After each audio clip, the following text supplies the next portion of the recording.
What do y'all think? Look at your calendars real quick. Yeah, I'd rather put it off to January.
and go back and look at what your heart's been doing over the past several months, I guess. I don't know. But anyhow, she said, oh, your heart's doing really good. Well, no, wait, one time it wasn't. And she said, the defibrillator took care of that, though. And I said, well, I never felt it. She said, that's the good kind. It took care of it. So, like a generator. yeah, kind of. Kicks in real quick. Do you not have a doctor that you keep out of bed?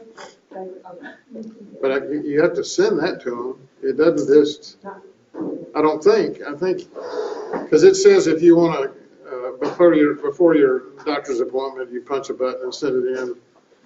And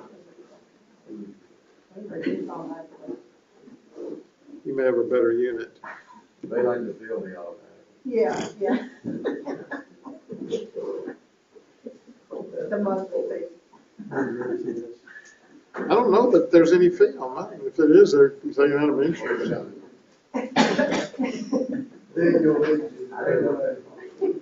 Yeah, the real one.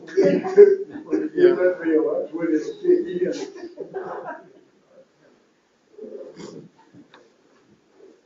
They did send me a thing that said this is not a bill. It's just telling you what the charges are about things, you know.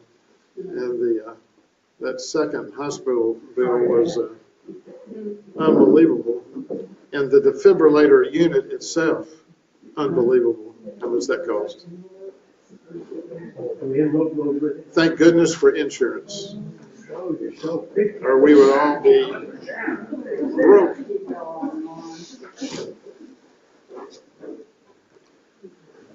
Everyone needs to please come tonight. Please support the hard work and the great message coming out.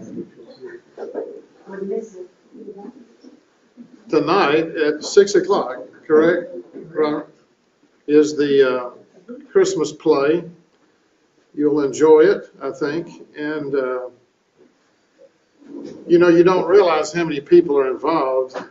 Sometime when you have time, go down the hallway there by the Sunday school rooms to the music and choir room and look at the pictures that Robert and Jeannie have put up over the years. And look at those group pictures of the people involved. It's amazing, the number of people that are involved. And so I think we're blessed to have Robert and Jeannie to put something like that on and put it together. But we're blessed that we have young people that want to be involved and children. And we got some real young ones that just can't wait till they're old enough, to be in it. And they're excited. One that you will see is Mila Hutcherson, She's hardly old enough to do it, but she's in there, and you'll see her on the front row. Albert Simpson's little boy, in it. And they're just precious to watch. But they had auditions, and I don't know, they had Mila read something, or what was it? That was something else. That was something else that she did, though. She learned the song. But something she did, I forgot what it was for, but she actually cried on cue. Mila did. Tear came down her face. It's when we were singing Kumbaya and Teen Kids. Oh, okay. Someone's crying, Lord. Oh, somebody's crying in the song. Someone's crying, Lord, come by. She started crying. Now we skip that part. That's acting right there now. That's inconsolable the rest of the time. I can't believe the way when they sing, everybody up there, it sounds like you're listening to a tape or something, or a CD. It's not like this is supposed to be for singing, it's just, yeah. it's like a CD or something. The one person that you'll want to come here is a girl named Mim. I don't know if y'all know her or not, Mim Hollis, but may or may not be related to Denton and Pam back there. Oh, she is. She was in this group as a child. She was married. She was married one year. And she swung the dog by her leg the whole time. But she has a solo, you know, and so very prominent solo in it. There, a lot of children have solos, but hers is very prominent. Of course, Jake is the star of the whole thing, but There's some great adult actors Yes, we do. in this room. You're one of them. well, Ricky Finney, of course, is up this year for an Oscar. The best ears. The Yeah. best ears. He's wearing Spock ears tonight, if you want to see that.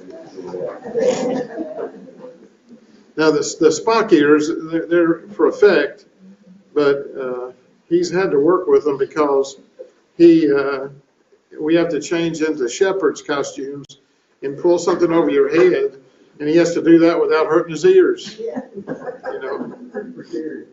But now, you know, he's got a little bit of mischief in him still, you know, at his age even. But he's convinced some of these kids that he can't hear them when he has those ears in, and they come up and scream at him. And he acts like he can't hear them, which I think is a little mean and cruel to the little kids, you know, like that. But I think y'all will enjoy it, and just at the end, just to be amazed, I think, at the number of people that are taking a curtain call at the end of that. But the other picture, we had a picture of that the other night at rehearsal, but the other picture that to me was amazing was 2 Wednesdays ago when we did those Samaritan Purse shoe boxes. The number of people who were in that building over there putting those shoe boxes together. It was a church photo at the end of those. If you hadn't seen that, like on Facebook or somewhere, that was a church effort. And I thought it was a crazy idea to get the young people and kids involved in that it would be utter chaos. And it was. But it was chaotic, but it worked, you know, and the boxes were done. And the kids just so thoroughly enjoyed that. And when we had that picture, you know, like I'll say to one of these kids, I said, "Did you help with the shoe boxes?" "Yes, I did." I said, "Were you in the picture?" "I was." You know, so they were so proud to be a part of that historical event of our church. And all that does is build it up for next year. You know, next year we'll have 500 or 600 boxes probably, but it's something. So those kind of things are going on in our church, and that's just a wonderful thing. But then next Sunday will be the cantata, right?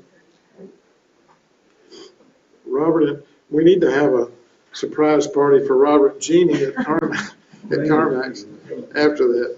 But We'll have anyhow. a 6 month sabbatical after that. Yes, we're happy it's coming together. Jeannie does 90% of the play. For those who are involved, it's really a lot of work, extra work like you do. Well, that's joyous work, you know, rewarding work. But anyhow, very good. I was going to say, even though Jake is like the star of it, his son, Nash, you know, is coming on. He would be best supporting actor this year probably. Oh, yeah. You'll see him more involved, even though I don't even think he wanted to be in it. And his mother and dad made him. But he's got as much ham in him as Jake does. So Started when he was 3. Yeah, He was too afraid to even walk up on the he stage. cried when it was time to go up there. he's not crying. What you do for Robert, he wouldn't be up there. So. Well, you probably know he's the state junior radio club president. Yeah, He he won that. Wonderful. Yeah, it was really good. And he gave a fantastic speech, of course, just like you said. And his sister did the same thing last year. She was Right. last year's state president. I tried to give him a line that he liked, but Jake nixed it. I thought it would have made the speech better. But I said, because he talked about Nash and trash, you know, and I said, you should say, "Listen, I'm not trash talking, I'm Nash talking." and they nixed that. I still, Went over the time. You couldn't add that in. yeah, it's too many words. But he just walked around up on the stage, and talked. Pretty good. Well, we start a new series of lessons here this morning, and the series is Limited Resources, Limitless God, okay? And if you notice, the author of the lesson book and the lesson part of my teacher's thing is Matt Tullis. And Matt Tullis is with the Tennessee Baptist Mission Board.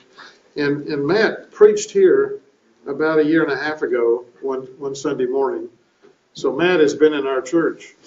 But Matt is involved a lot with the advertising or the displays that are used by the TBMB. He's a very creative person. He has a great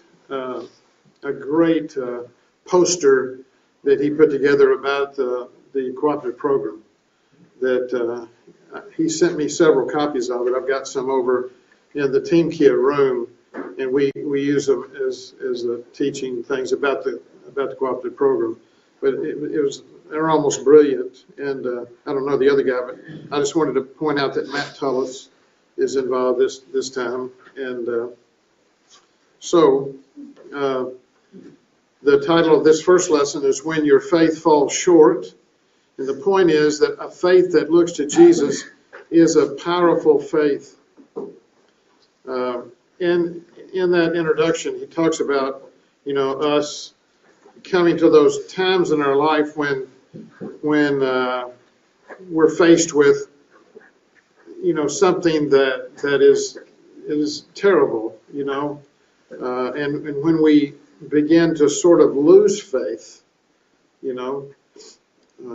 I would say what the Lawses are dealing with is a chronic problem with which they don't know the answer yet, and it's something they're having to deal with every day. And you never know when that is going to happen or not happen, but it is something that changes your whole life and the life of the whole family, and that can be in a lot of, that's one that just we see right here in front of us.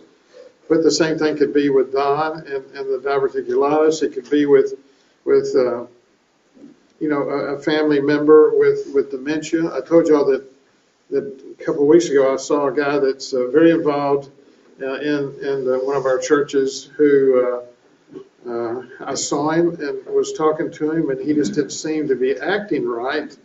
And then he walked out of the room, and I looked at his preacher, and the preacher said, dementia. I said, when? He said, 2 weeks ago. It was just like that. And now their family's dealing with that. And so it's something with all of us. It's going to be something. It could be the death of a loved one. It could be either something that is prolonged and then, a consistent issue there, or it could be something sudden. But it's where we say things will never change ever, and so that happens. I will read what was said here. We are not alone in any of these emotional swings, bewildering thoughts, and fruitless failures. We come to see that when our tank is empty, when we have little to give, when friends fail, when prayers and strategies fall short, Jesus is just getting started. I like that. Jesus is just getting started. So that's the when we talked about when our faith is weak. When I saw the title, I said, what? Bible story we should look at is, I said, when that guy brought his son up with epilepsy and he asked Jesus to heal him, that would be a great story here. And then I turned the page, and that is the story, because this is a wonderful example of faith. And the way it is taught today is is something I hadn't thought about exactly. I hadn't thought about putting it in that way or perspective that we'll talk about here in a few minutes. But this first passage is Matthew 17, 14 through 16.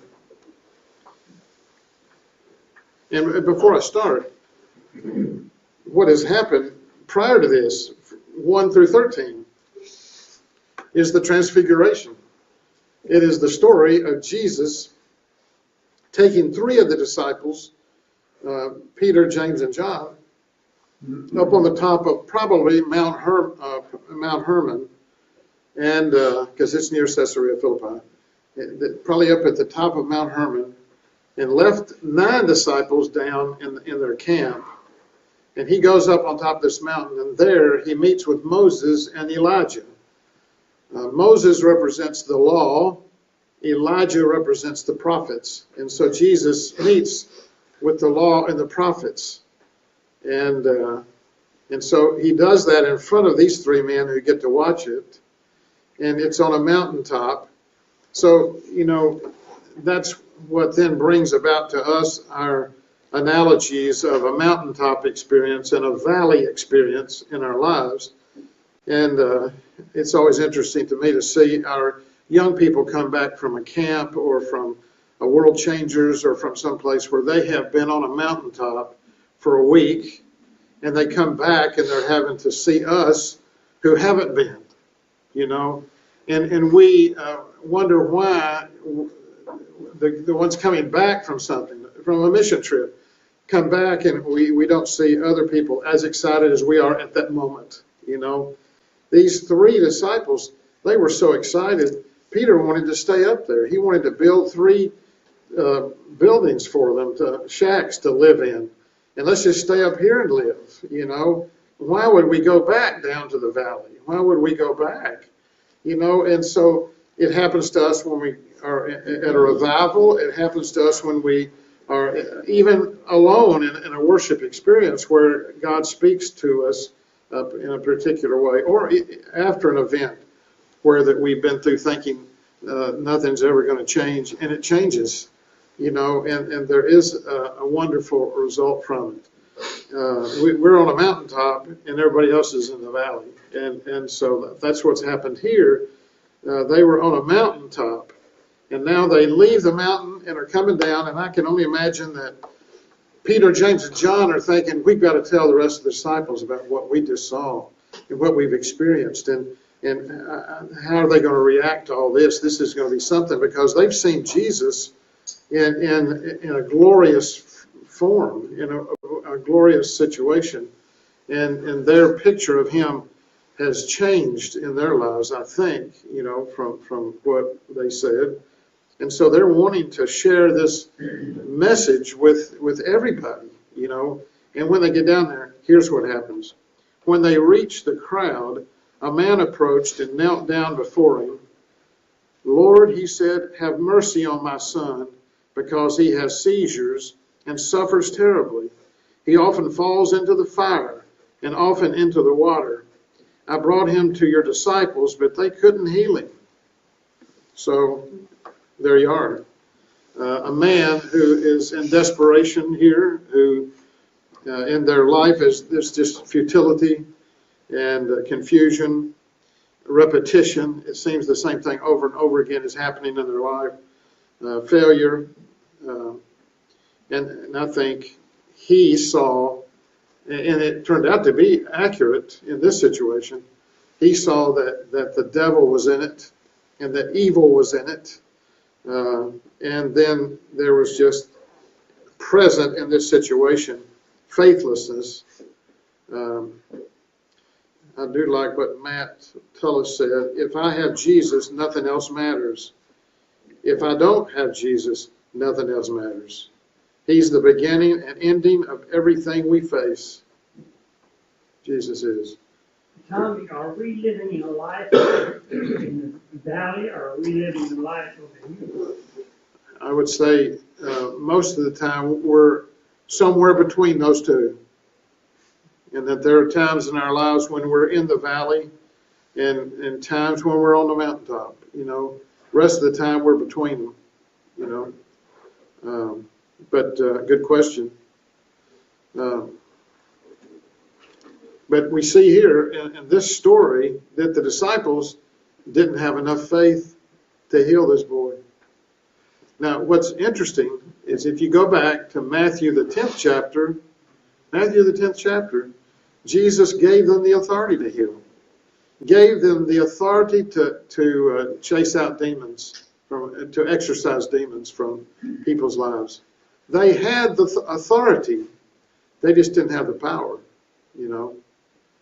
And so what the commentator says is that maybe it's because they were unplugged from the power source at the time. Jesus was not in their midst. They hadn't been talking to him in the hours or days before this happened. He's up on the mountain with 3 others. These 9 have been disconnected from their power source, and they hadn't been talking to him or praying or considering their spiritual lives at that point. And then they're faced with something. And that's what happens to us too. When we get disconnected and we're not connected to God in the way we should be, through prayer, through devotion, through our seeking of him in our spiritual lives, you know, we get disconnected. And when you're disconnected, it takes away your power source. And then we're weak. And so that's what I think happened here. So this shifted from glory, you know, to just a chaos almost, a situation of chaos. From glory to the valley, you know, from the mountaintop to the valley. And it all happened just pretty quickly. And so the commentator says that in the original oldest manuscripts that the Greek language of it is saying that the man says, "Please have mercy on my only son." So it was a desperate situation for this man, even more so if that's the case, I think. Have mercy on my only son. And this same story is found in the Gospel of Mark. Mark gives us a few more details about the physical situation of the boy. In Mark it says he had the inability to speak, he had foaming at the mouth, gnashing of the teeth, and would become rigid during these seizures. And it included in Luke, who was a doctor, Luke would say that he had screaming involved in his convulsions. And so it was a bad situation. In the King James, it described him as a lunatic. Okay. Now I've never thought about this before, but the word lunatic, if you look at the Latin for that, what is the description? What is the word in Latin for the moon? Luna. Luna. So a lunatic is a person moonstruck, or in the superstitions of their day, for sure, they felt that the moon was involved. You know, we've heard the expression howling at the new moon or howling at the moon, or that the moon controls, the moon does probably control some of the tides, and so they think it controls human action. And I'll just tell you that when it's a full moon, there's more people get arrested, you know, and I don't want to sound superstitious, but I think there's something there. And Yeah, try working in the ER full moon. so we have a lot of lunatics out there, you know. That's where the word comes from, is the connection to anything evil or criminal during the moon phases.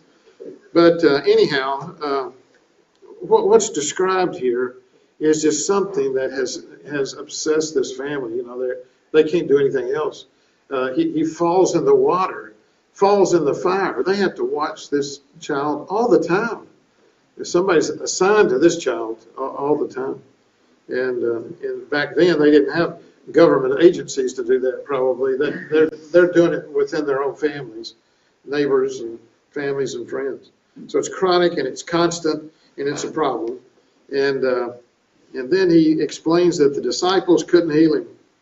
And so that's a problem. Let's look at 17 and 18 then. Jesus replied, "You unbelieving and perverse generation, how long will I be with you? How long must I put up with you? Bring him here to me." Then Jesus rebuked the demon, and it came out of him, and from that moment the boy was healed. So, powerful comment in the situation there. Jesus showed emotions in his human life, and this is frustration, that he shows, and he rebukes these people there in that camp. He railed against them, called them perverse, didn't he? Perverse and unbelieving. And now you wonder who he intended that language to the intended audience for that language, and it would be everybody there. I think including the 9 disciples for sure. Particularly, he reacts with 2 questions. How long am I going to have to be with y'all? I think that sounds more like he's saying it to the 9 disciples. But then in the second question, how long must I put up with you? Could be not just the 9, but the Pharisees and Sadducees and scribes and people that are always hounding him and trying to find him in a trap or put him in a trap. And how long am I going to have to put up with y'all? And that would be the Southern translation. How long would I have to put up with y'all? It's not in the King James or home.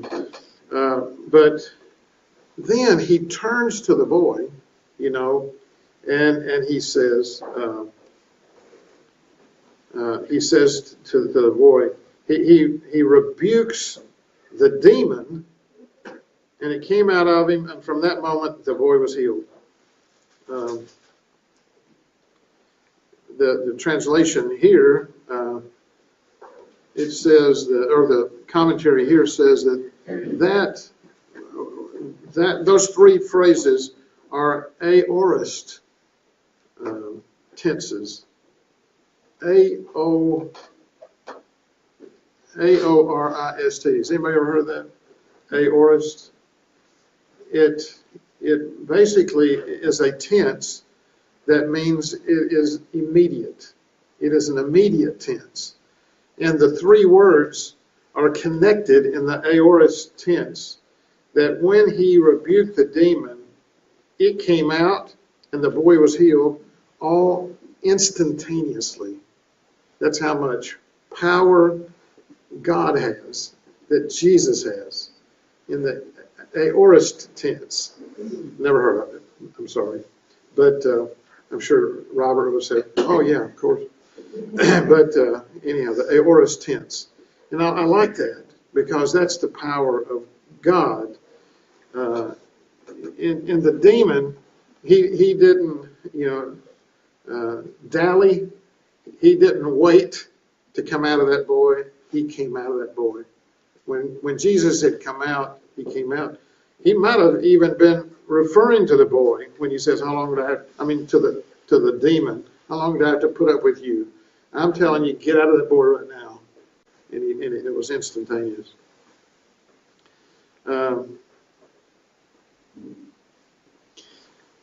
It's still something that bothers you when you think about the inability of the 9 disciples to do that. They had the authority and the power of Jesus was there for them, that they just didn't know how to appropriate the power. They didn't know how to harness the power to do that. But anyhow, it was They had not collected the requisite number of mustard seed Yeah. that Jesus expected of them at that time. Yeah, I like that. Yes. But, you know, this is the part of the lesson that really I like, and hopefully we've got time. 19 and 20, let's read those real quick. Then the disciples approached Jesus privately and said, "Why couldn't we drive it out?" And Jesus said, "Because of your little faith," he told them. "For truly I tell you, if you have faith the size of a mustard seed, you will tell this mountain, 'Move from here to there,' and it'll move. Nothing will be impossible for you." So he describes mountain moving, you know, a mountain moving. We've had a mountaintop, now it's a mountain moving, but he's probably pointing at the same mountain. They're standing at the foot of a mountain, Mount Hermon, and he's saying to them that if you have enough faith, the faith of the mustard seed, you could say to that mountain, "Move," and it would move. I think he was being metaphorical. I think he's using, as he often did, hyperbole, outlandish statements to make his point. I don't think he's saying to them, "You're going to move that mountain." And Jesus didn't move the mountain, you know, to show it. Could have. Now, he could have. But he's using these two incredible extremes to make a point. And the point the commentator says is that the presence of faith, not the amount of faith, is what matters. Just the presence of faith. Not how much faith, the quantity of faith, it's the quality of it. It's just the presence of it that makes the difference. And the example comes clearer when you think about the father of the boy. In Mark, I think it's the 9th chapter, 24th verse, it's just that verse that I think about a lot, you know. Jesus says, "I can heal the boy if you believe." And the man said, "I do believe, help my unbelief." Isn't that a beautiful expression? Because it's where we all are. You know, it seems to me at these times when these things are happening to us, we believe, you know, we're Christians, we believe in Jesus Christ, we've accepted his grace and redemption of our sins, we believe in him, we believe he's got the power to do that, and then sometimes our belief is weak, though, when we're faced with something that's as big as a mountain. And these things, the thing that this father had was as big as a mountain. You know, it was as big as a mountain. But the little faith that he had caused that demon to leave that boy. Okay? You got to compare too in this story, to me, in the Bible story, the faith of the father compared to the faith of 9 disciples. Those 9 disciples knew Jesus, you know, as well as anybody. They were part of a family. They were with each other every day and night. And they had been with him. They were a part of his ministry. He had already given them powers that were not given to anybody else. Their faith is evident, you know. But it was this little faith that helped that boy come to know Jesus, you know, and come to Jesus. He came there believing that Jesus was his only, in his last resort, in his last resource, and he came there believing that Jesus could take care of this, you know, and his, even though he says, "I believe, but help my unbelief," so he's admitting he doesn't have a lot of faith, but he has some. And that's where it says that the presence of faith at all is the important thing, not the amount of faith. It's any faith. The faith as small as the smallest thing that they could imagine, which is a grain of mustard seed. To them, it wasn't a molecule and an atom. It was a mustard seed. If you were describing the smallest thing that a person could see, It was a mustard seed. And so he uses that in the largest thing that was around him when he was talking, that mountain. And when he says the mountain, he's describing all these terrible things that can happen in our life. But it's a wonderful story. And it's got one of the greatest phrases from a human talking to Jesus, and that is, I believe, but help my unbelief. And I think that the Bible teaches us, if to answer that man's comment, I believe, help my unbelief, what's the best way Jesus could help his unbelief? Take that demon out of that boy. So Jesus answered his comment, which is a prayer, help my unbelief. And Jesus said, okay. He said, get out of that boy right now. And that demon left him, and he was healed immediately. Now that man is a believer now, okay? That father would be as great a believer as Jesus had, was that man. And probably everybody else that was there. But we need to keep our connections to Jesus, okay? So we need to pray about everything. We need to be in the habit of praying to God about everything. And then we are to do what, now I didn't really even mention this, but I love the comment from Jesus after he rebukes everybody. His last comment was, bring him to me. Bring him to me. Is that not a beautiful phrase? Jesus saying, bring him to me. Okay? And I'm just going to tell you that throughout the ministry of Jesus, he is asking for people to be brought to him, or he goes to them. Jesus engages in the lives of other people. And that's our example of what he wants us to be. He wants us to engage ourselves in the lives of other people. And so the last thing is that once we have continued to pray and have our connection to the power source, and once we have engaged and found the ministry that God is directing us to, then we need to dare to do it, and to really put our feet where our heart is. We need to move into action and step out and dare to step out and do what it is God is directing us to do. And I think that's all from this Bible story. And move from doubt to faith, from doubt, to faith to action, And I think that's what we're supposed to learn from this lesson today.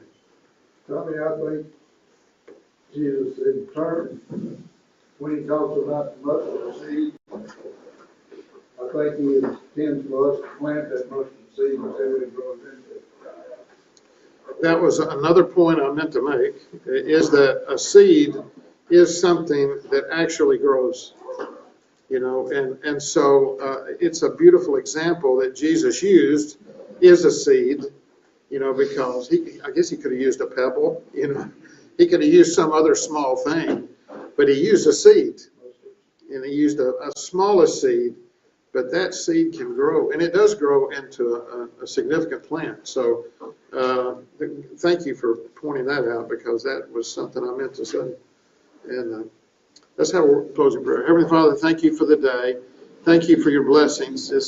Lord, thank you for the scriptures. Thank you for these wonderful lessons that are found therein. And Lord, thank you for those that prepare these lessons and these units of lessons. And we thank you for Matt Tullis, who we know. And thank you that he was led to do this and became involved. And Lord, thank you for that connection. But Lord, thank you so much for the lesson that we've been taught today.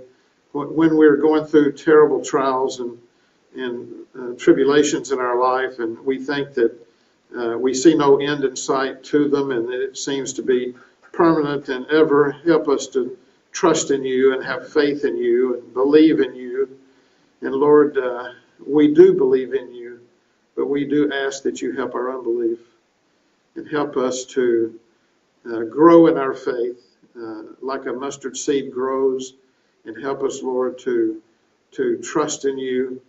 Help us to continue to pray to you and search the scriptures and stay connected to you. Help us then to engage with all those that are around us, particularly those people that you lead us to. And then, Lord, help us to dare to accept the responsibility and commission that you place before us, and help us to for our doubts to lead to faith, and our faith into actions. And forgive us for our many sins. In Christ's name we pray. Amen.